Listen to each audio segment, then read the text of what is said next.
அன்துமுல் அஅலவுன இன் குன்தும் முஃமினீன். நீங்கள் கவலை கொள்ளாதீர்கள், பயம் கொள்ளாதீர்கள், இறை நம்பிக்கை கொண்டவர்களாக நீங்கள் இருக்கும் காலமெல்லாம் நீங்கள் தான் உயர்ந்தவர்கள் என்று.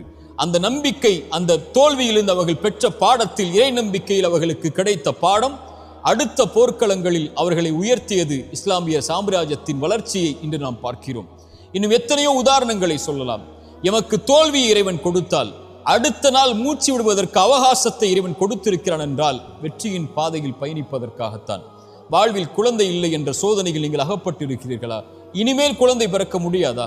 எத்தனையோ நபிமார்கள் வயதான காலம் வரை இறைவனிடத்தில் பிரார்த்தனை செய்து கடந்த காலத்தில் நடந்ததை நினைத்து அவர்கள் வருந்தி பிரார்த்தனை செய்த காரணத்தால் எதிர்காலத்தில் இறைவன் அவர்களுக்கு குழந்தையை கொடுத்தானே.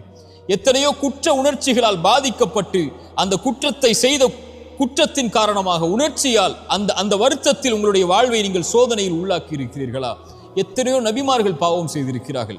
ஆதம் பாவம் செய்தார் அலைஹிஸ்ஸலாம். இறைவனை அழைத்தார், அநீதம் செய்து விட்டேன் யா அல்லாஹ், என்னை மன்னித்து விடு என்றார். மன்னித்தான் இறைவன். நபி யூனுஸ் ஒரு குற்றத்தை செய்தார், இறைவனிடத்தில் மன்னிப்பை தேடினார், மன்னித்தான் இறைவன். இறைத்தூதர் ஸல்லல்லாஹு அலைஹி வஸல்லம் சொன்னார்கள், இந்த ஹதீஸை கேளுங்கள். ஒரு மனிதன் இரவில் பாவம் செய்வான், காலையில் வந்து மனிதர்களுக்கு மத்தியில் நான் இதை செய்தேன் என்று சொல்லுவான். இறைவனிடத்தில் எல்லோரும் மன்னிக்கப்படுவார்கள் இவனை தவிர. ஏனென்றால் இறைவன் மறைத்ததை இவன் வெளிப்படுத்தினான். இறைவன் மறைத்து